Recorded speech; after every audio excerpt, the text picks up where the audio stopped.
आज हम किले जा रहे हैं, ग्वालियर के किले, मशहूर किले। मम्मी जी देखिए, मम्मी देख ही नहीं रही है। मम्मा किले जा रहे हैं, उन्हें पता है। मम्मी जी देख ही नहीं रही। वो आने पापा की ऑफिस आने वाली है जी। तो बेनानगर का सेक्टर 3 है। पापा की ऑफिस आने वाली किले से बिल्कुल नहीं, बस थोड़ी सी अच्छी है। आ गए बस थोड़ी सी आने वाली है पापा की ऑफिस। देर में आ गई पापा चढ़ने अब ये रहा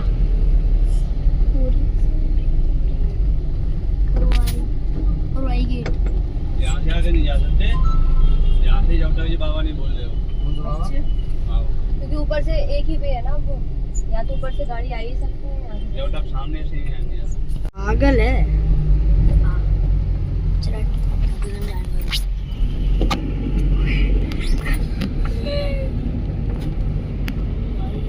वहाँ से कहाँ जाते बाबा जी?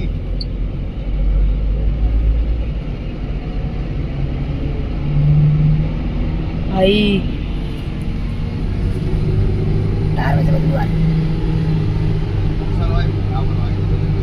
ओह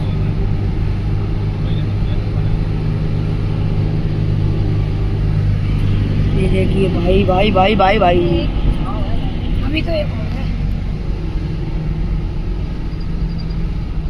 एक कठला डेढ़ के भी करो। ओए टायर में कितनी बड़ी मारी है, जो धुआं किधर निकल रहा है। अबे धुआं बहुत कम है, टायर में से कितनी बड़ी मारी है। टायर में से देखो कितनी सारी वो है, धुआं निकल रहा है बाहर से, बाहर धुआं आ रहा है। उतारेंगे कैसे? पहुंच गए बस सब तो चढ़ गए, देख लो। मम्मी को देखो डर लग रहा है। छोटा भैया पहुंच गए। भाई साहब बहुत ऊंचा था, बहुत ऊंचा था। वहाँ से गुरुद्वारा निकल जाते हैं। हाँ। देखिए हम आ चुके हैं ग्वालियर के किला घूमने।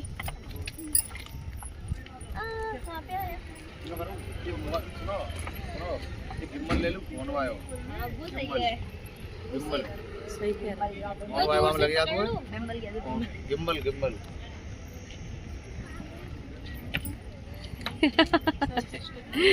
यही हमको लाने वाले। भैया जबरदस्ती नहीं करते ना तो नहीं आती। अच्छा लग रहा है। अरे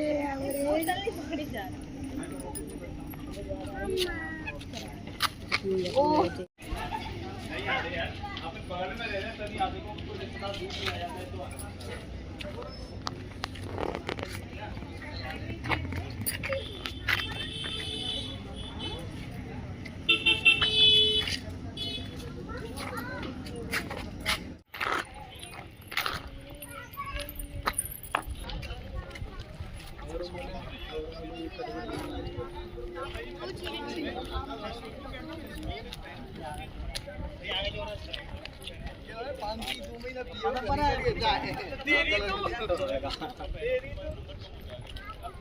हाथ करिए अंदर तो है, वो मेन चूल्हा है।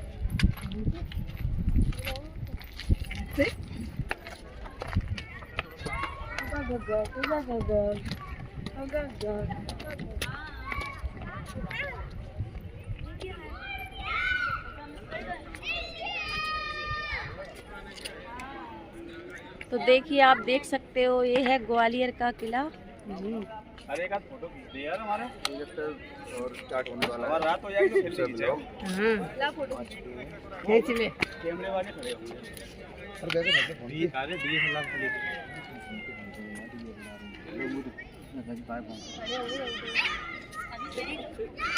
बाबा आओ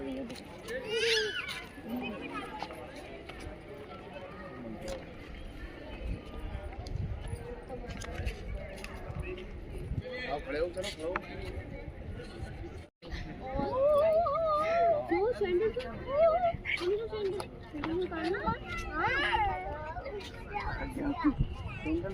टाइट हो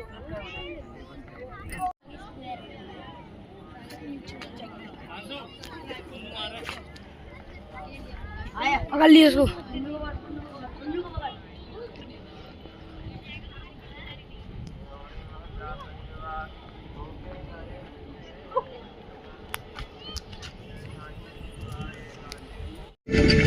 यह कोई साधारण किला नहीं है।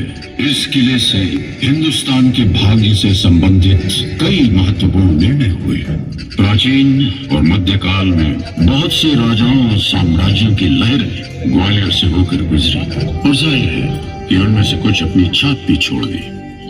इस किले के निर्माण में कई राजाओं ने योगदान दिया, जैसे मेहरकुल कन्नौज के यशोवर्मन, गुर्जर प्रतिहार राजा मिहिरभोज, कच्छप घाट वंश के राजा कीर्तिराज, हिंदवी स्वराज्य के योद्धा और हिंदुस्तान के पार्टी राजर्षि महादजी सिंधिया।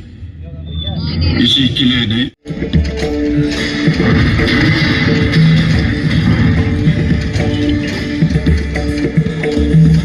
सुल्तानों के सुल्तान जिले सुभानी, हम कच्छप घाट वंश का कुछ नहीं बिगाड़ सकते। देना पड़ा।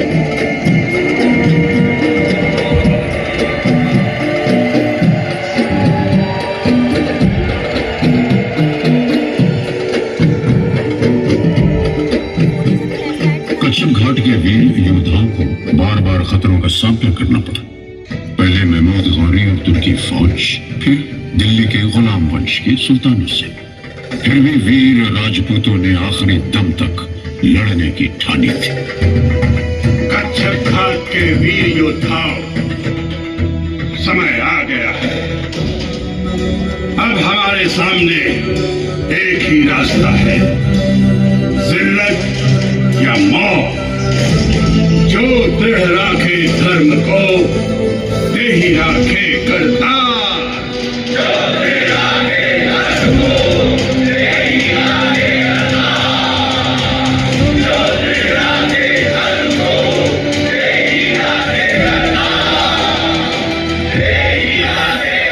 स्वामी, यदि आज इस किले की भाग्य में पराजय और महारानियों के अपमान की ही संभावना है, तो हम अपने ही हाथों इस जीवन का अंतिम वाक्य लिखेंगे।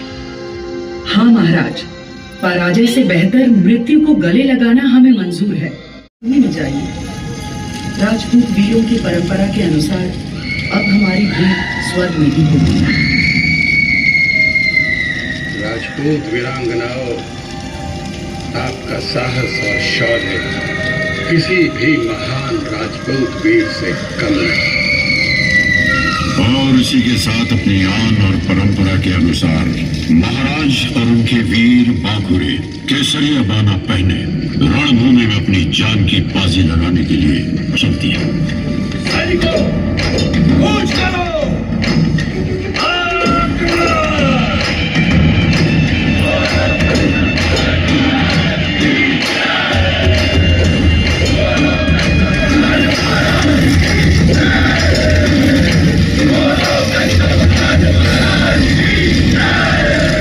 दिल्ली में तख्त ताज पलटते थे।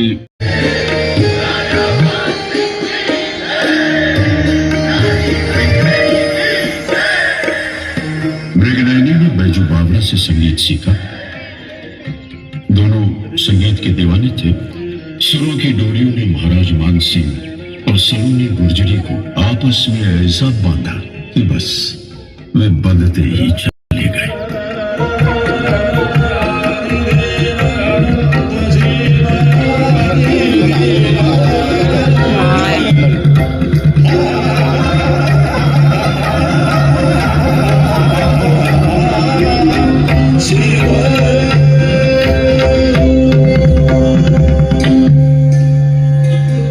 भारत की सर्वोत्तम शास्त्रीय संगीत विधाओं में ध्रुपद का ऊंचा स्थान है। ध्रुपद की सृजन का सेहरा महाराज मान सिंह की हिस्सा है। देश के कोने कोने से संगीत के विद्वान मान मंदिर की यात्रा के लिए आने लगे। महल के विशाल और सुंदर कक्ष भारतीय शास्त्रीय संगीत की सुरताल से गूंजने लगे।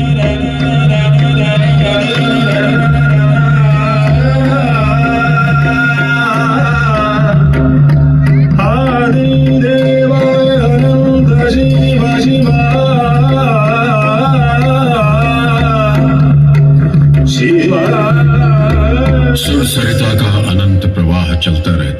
शायद ऐसे ही और महाराजा मान सिंह का स्वर्गवास हो गया। उसके बाद शीघ्र ही तोमर वंश के बुरे दिन आ गए। दिल्ली के इब्राहिम लोदी ने ग्वालियर किले के गिर्द घेरा डाल दिया। इस तरह पूरे 2 वर्ष गुजरे।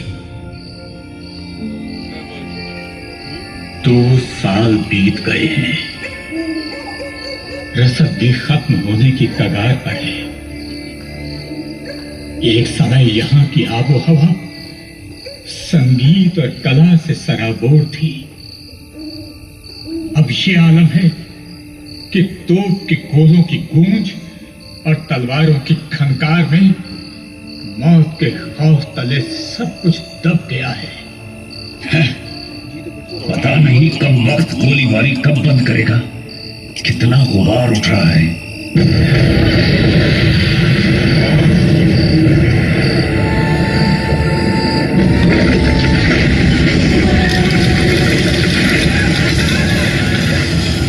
किले के नीचे एक सुरंग को बारूद से उड़ाकर लोधी सेनाओं ने राजपूतों का सुरक्षा चक्र तोड़ दिया। लोधी सेना किले में दाखिल हो गई।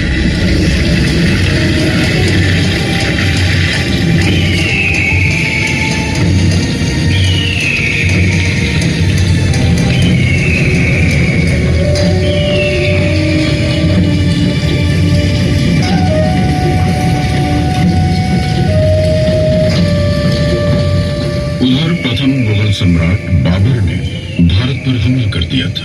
बाबर ने पानीपत के मैदान में लोधी सेना को शिकस्त दी, फिर आगे बढ़ा और ग्वालियर के किले को फतेह किया।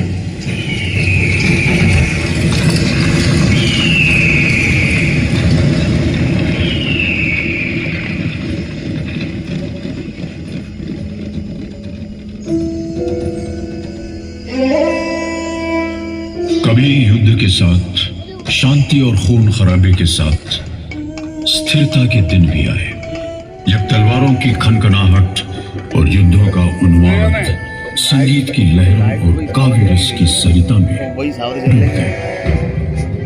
शेर शाह सूरी ने यह किला शहंशाह हुमायूं से छीन लिया था, मगर अकबर की अगुवाई में मुगलों ने इसे जीतकर वापस हथिया लिया।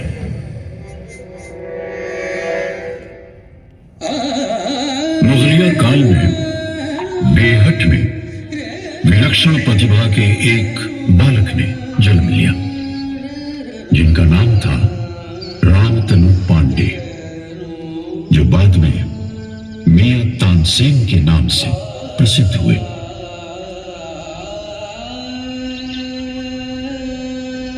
वे तानसेन थे जिनके कारण शहंशाह अकबर की आमद रंग बहार सी खिल उठती थी और जश्न का आगाज हुआ करता था।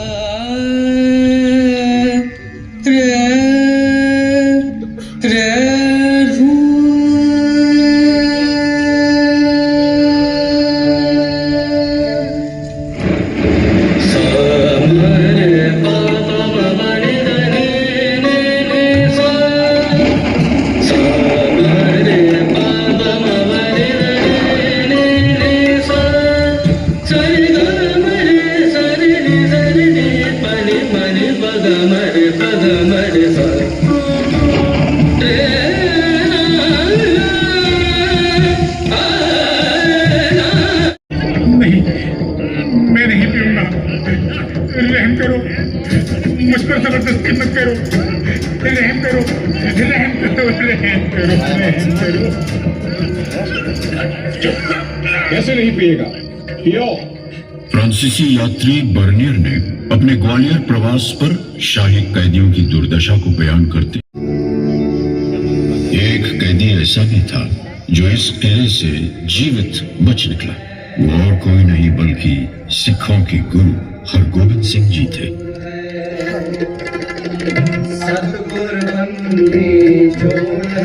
यहाँ वहां पर जा सकते हैं। रात भर सभी लगे रहे। गुरु के दामन के साथ एक एक करके कई झालरें टांकी गई, लेकिन गुरु का दामन फैलता ही चला गया। इस तरह 52 कैदी उनके साथ रिहा हो गए।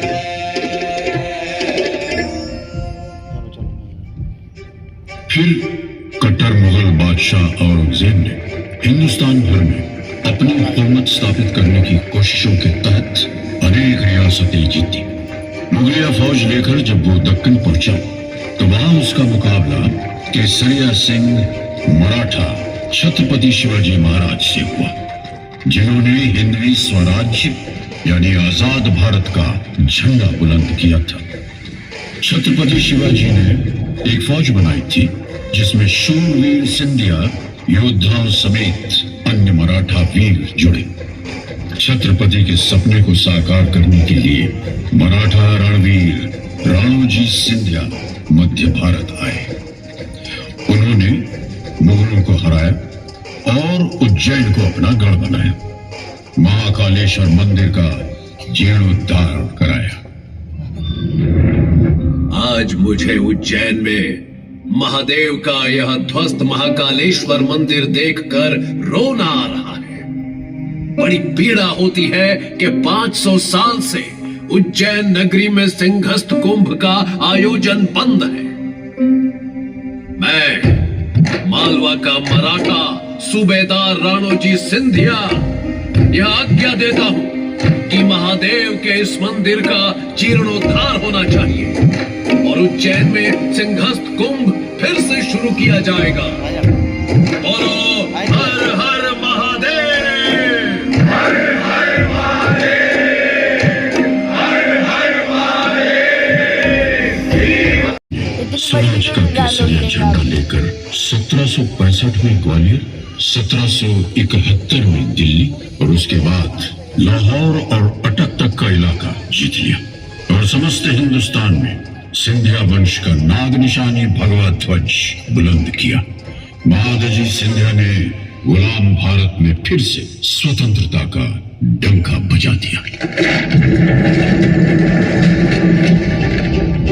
मेरे साथियों, आज सिंधिया फौज ने केसरिया झंडे के नीचे सभी हिंदुस्तानियों को एकत्र कर दिया है। हमने अफगानी सेना को सिंधु नदी के पार खदेड़ दिया है, मुगलों को अपनी शक्ति के अधीन कर दिया है। समस्त भारत में हमारी शक्ति स्थापित हो चुकी है।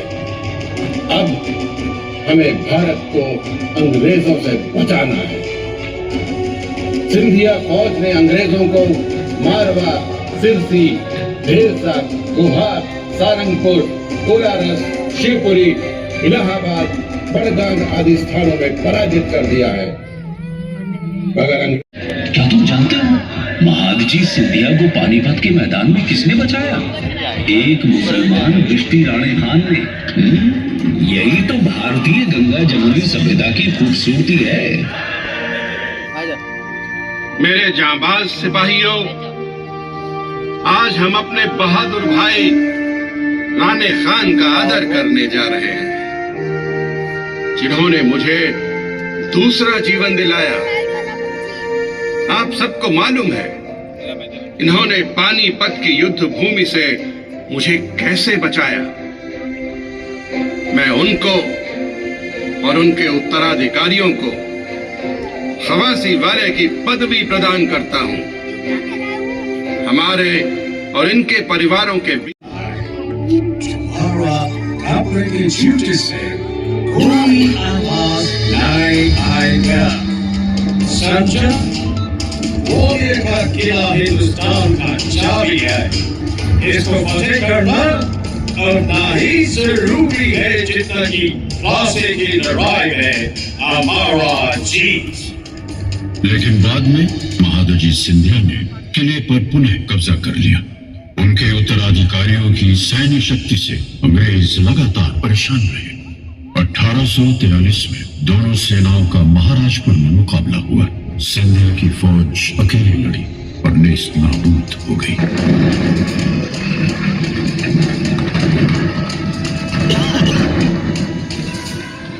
प्रगतिवादी मराठा साम्राज्य में नारी सशक्तिकरण की अद्भुत परंपरा थी, जिसमें लड़कियों को शस्त्र और शास्त्र दोनों की शिक्षा दी जाती थी। उन्हें राजनीति और युद्ध कला का ज्ञान दिया जाता था। इस परंपरा का अद्भुत उदाहरण थी सिंधिया परिवार की महारानी वीरांगना बैजाबाई सिंधिया। तलवारबाजी में निपुण वे बैंकर रानी के नाम से प्रसिद्ध थी। मेरठ में मुट्ठी भर सिपाहियों ने देश भर में स्वतंत्रता संग्राम की चिंगारी जलाई।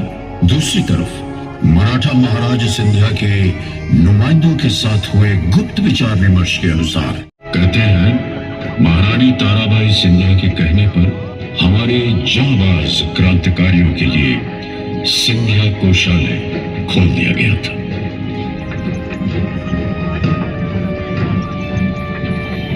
अब अंग्रेजों से खुला युद्ध करना सिंधिया, जिसे अंग्रेज अभी भी शक की निगाहों से देखते थे, उनके लिए आत्महत्या के समान था। इसलिए ग्वालियर के किले को सिंधिया महाराज की सेना ने रानी झांसी को सौंप दिया था। लेकिन जब अंग्रेज शक्ति भारी पड़ रही थी, तब सिंधिया के नुमाइंदों ने रानी को ग्वालियर से सुरक्षित निकलने की सलाह दी। अंग्रेजी सेनाएं लगातार पीछा करती रही और झांसी की रानी लक्ष्मीबाई नेवालकर ने आखिरी दम तक युद्ध करने की ठानी थी। अंग्रेज बाद के वर्षों में मराठा सिंधिया राजवंश की छत्र छाए हुए ग्वालियर फलता फूलता रहा। उसके बाद ग्वालियर सिंधिया रियासत में कला, संगीत कला नई ऊंचाइयों को छूने लगी, आगे बढ़ाया। उन्होंने स्कूल खोले, ग्वालियर का वाणिज्यिक और औद्योगिक विकास किया, फूलों के बाग बनवाए।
तो भाई देखिए रात बहुत हो चुकी है, अब चलते हैं अपने घर। बुआ जी क्या कह रही हैं? कह रही हूँ घर का ही जा रही नहीं रे। अब बोलिए दे निया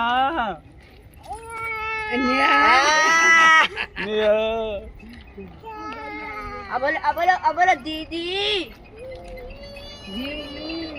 बोल लेता है, पर उसको जीप पे थोड़ी भारी लग रहा है। जीप भारी है। आ जाओ लाइन पे 2-4 महीना में आ जाओ। पर बोलेंगे यार रोज तो मैं बोलना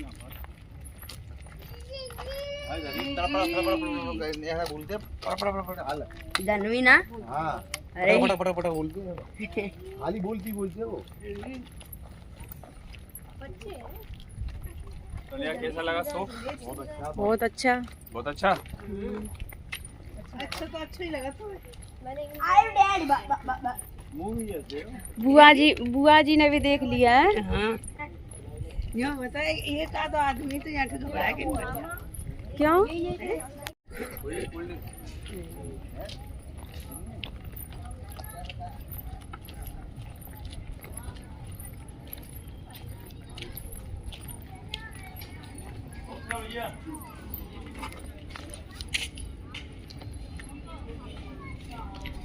ए मेरा इंडिया।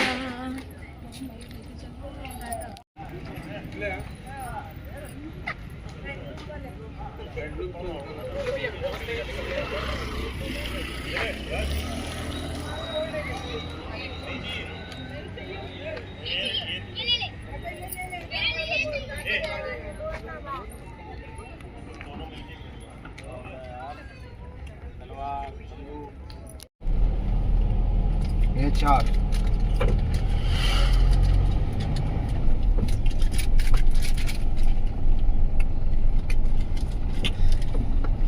बात पैसे के लिए है, जब हम रोज आ रहे हैं रोज आ रहे हैं फैमिली के संग में आ रहे हैं तो हमारे ऊपर जब अगर सवेरे है ना भी बातें बनाओ जे तुम जो हैं वो कितना सामान ऊपर पहुंचो वो देख लो कैसे पहुंचो वो आदि और